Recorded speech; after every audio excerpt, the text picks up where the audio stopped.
Hello, my name is Edward Reiner. I'm Senior Wetland Scientist at the United States Environmental Protection Agency in Boston, Massachusetts. The title of my talk today is Mitigating Environmental Impacts from the I-95 Abandoned Highway Embankment Fill at Rumney Marsh in Revere and Saugus, Massachusetts. Rumney Marsh is located about 5 miles north of Logan International Airport behind Revere Beach, a barrier beach, within Lynn, Saugus, and Revere, Massachusetts. Historically, about 45% of the marsh has been filled or excavated as a result of development projects since 1803.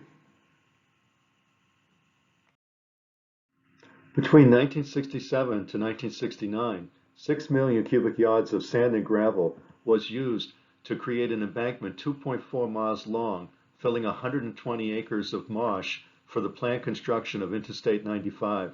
Abandoned ever since, this embankment altered tidal flooding patterns in the marsh by directing all flow to one armored channel and preventing sheet flow across the high marsh.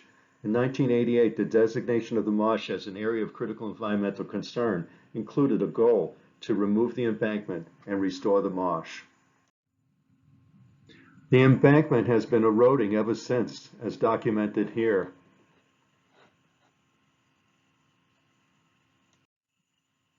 Erosion continues to this date, damaging the salt marsh. So why remove the embankment? Well, removal of the embankment is one of the best opportunities in Massachusetts to restore wetland habitat, in particular salt marsh and intertidal habitat.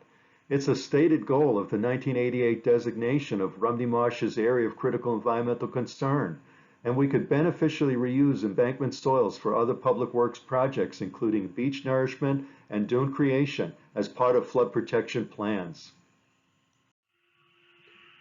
Restoring intertidal habitat is easy at Rumney Marsh. All you have to do is remove the embankment fill to the appropriate elevations for the reestablishment of salt marsh or intertidal creeks or clam flat habitat, as depicted here.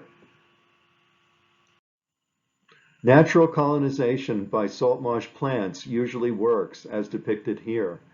On the top left is Salicornia, a pioneering species, and watch on the top right as we progress over time here in 2011, where Salicornia is transitioning to Spartina, and over here in 2014.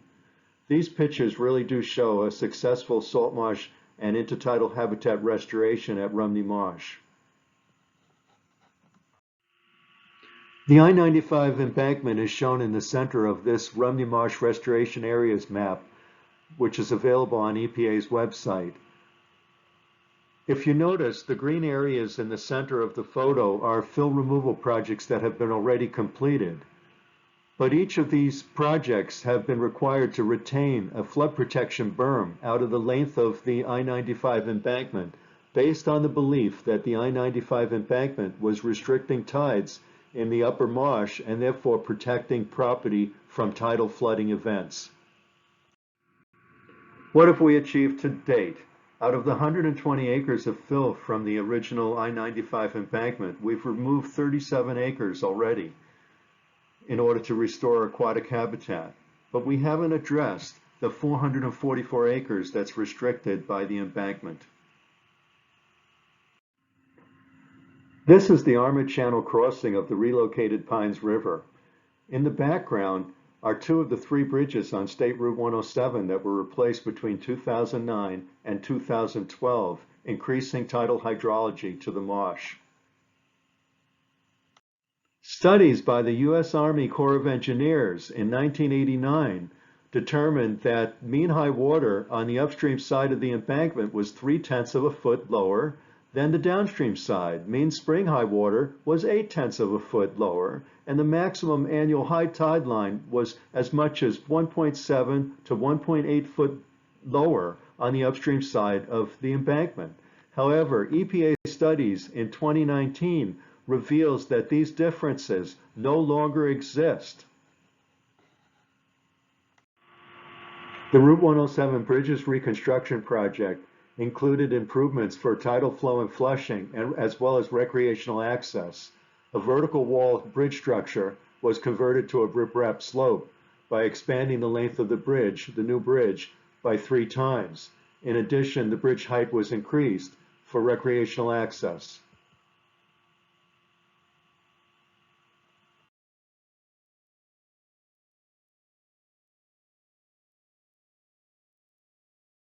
Two of the 3 bridges, the East Branch Pines River Bridge and Diamond Creek, were tripled in length, increasing flow capacity by more than 68%. The third bridge, Pines River Bridge, also had an increased length, which resulted in a 28% increase in flow capacity.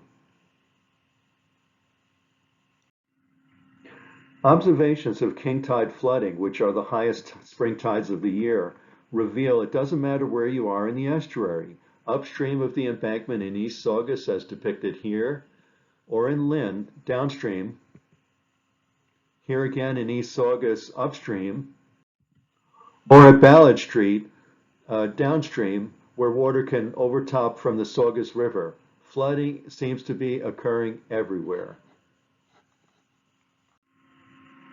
EPA in 2019 undertook a tidal water level study in order to evaluate whether breaching the embankment to restore the formerly cut off drainage patterns would adversely affect tidal flooding of low-lying residential and commercial property. We deployed hobo level loggers, which are pressure transducers, for 142 days at 7 locations throughout the estuary. We used the Trimble R8 GNSS system to survey the sensor elevations. We deployed the transducers to be on either side of the major tidal restrictions along the Pines River, the railroad, Route 107, and the I-95 abandoned embankment. We also deployed transducers along the Saugus River and the Ballard Street salt marsh in order to document the tidal restriction associated with that salt marsh. This map depicts tidal restrictions in Saugus, including the Ballard Street salt marsh, restricted by a culvert at the Saugus River and culverts along Bristow Street. It also depicts the Crescent Marsh and the Crescent Marsh culvert, which was recently replaced by Massachusetts Department of Transportation. Here's some photos of the Ballard Street salt marsh, where a cast iron tide gate shown on the top right broke off its hinge and was replaced with a plate of steel ever since, being chained to the head wall that's deteriorating. The town of Saugus currently is planning to replace this culvert and tide gate. On the bottom right, at Bristow Street, the culvert was blocked by debris. This is the inside view. This is the outside view. This is the same view outside, many years later, just recently taken, where rack accumulation, that's floating pieces of broken off Spartina alterniflora and maybe some pieces of Phragmites as well, accumulates, blocking flow at the undersized culvert at Bristol Street. Adverse impacts of tidal restrictions include decreased tidal flow and flushing, lowered wetland water levels, oxidation of marsh soils, which can cause subsidence of coastal wetlands, loss of detrital export to estuaries and bays, decreased salinity, loss of shellfish, fish and wildlife, loss of native salt marsh vegetation, invasion of Phragmites australis, mosquito proliferation, and loss of visibility across the marsh. Tidal restrictions can also cause water quality degradation, including acid sulfate soil development, sulfur mobilization, stream acidification, aluminum mobilization, summertime oxygen depletion, and fish kills, as has been documented at the Herring River in Wellfleet, Massachusetts. This is a 1-month-long graph depicting the peak daily water level by body of water. These results are typical for the 142 days of deployment. Shown on top in green, we always found that the Saugus River sensor had the highest daily peak water level. As well, on the bottom, The Ballard Street salt marsh, which is tidally restricted by the undersized culverts, always had the lowest peak daily water level.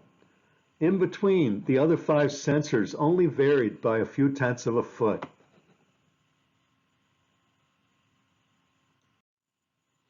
We created an app using Click in order to calculate 3 parameters that we thought were important in order to evaluate tidal flooding impacts.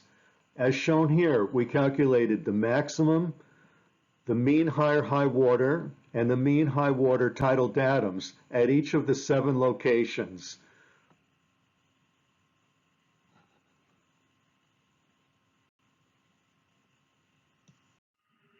Let me explain the results with this graphic. As the tide proceeds into the estuary and goes into the Pines River, as it passes the railroad bridge, there's really no difference in the tidal datums that we studied. But as water passes underneath the Route 107 bridges, there's a reduction of about 2/10 of a foot at mean high water, increasing to 3/10 of a foot at the maximum tide we observed. As water passes the I-95 embankment, there seems to be a carryover effect from the reduced tides from Route 107 that's similar 2/10 of a foot, but this reduction diminishes with an increasing tidal height of only 0.14 feet at maximum observed. And this is because there's a greater cross-sectional area for tidal flow with higher tides due to the nature of the trapezoidal crossing at the Pines River. At Ballard Street, there's a significant reduction at all parameters observed, from 2 to more than 2.5 feet. We conclude from our study results that the Route 107 bridges slightly restricts the tides in the Pines River estuary, as was envisioned during the planning of that project. Route 107 will continue to restrict tides and storm surges due to its physical restriction to tidal flow. However, the abandoned I-95 embankment doesn't provide any flood reduction benefits to East Saugus and can be removed without increasing existing tidal flooding problems. This graphic depicts in the blue and white dotted line the locations of the former tidal channels that were cut off. But rather than just restore these former channels, in red we've depicted what amounts to the retained flood protection berm as previously required based on the belief that the abandoned I-95 embankment was providing flood protection. By removing the area in red, we could maximize the ecological benefits of a restoration project and provide sheet flow across the salt marsh surface in order to minimize the erosion of the salt marsh that's continuing to occur along the channelized straightened channel. Beneficial impacts of embankment removal include improved nursery and feeding habitat for 31 species of fish, hundreds of birds, and other wildlife. It would improve sediment distribution for marsh accretion, which improves coastal resiliency in the face of sea level rise. It would improve control of invasive species, and most importantly, it would improve drainage for East Saugus, where it's currently impaired by the I-95 embankment. It would decrease erosion and restore salt marsh and intertidal habitat. Suggested solutions include continued removal of fill as mitigation of wetland impacts elsewhere, the use of in lieu fee for funding restoration, continued beneficial use of the fill by the Department of Conservation and Recreation for beach nourishment and/or dune creation projects.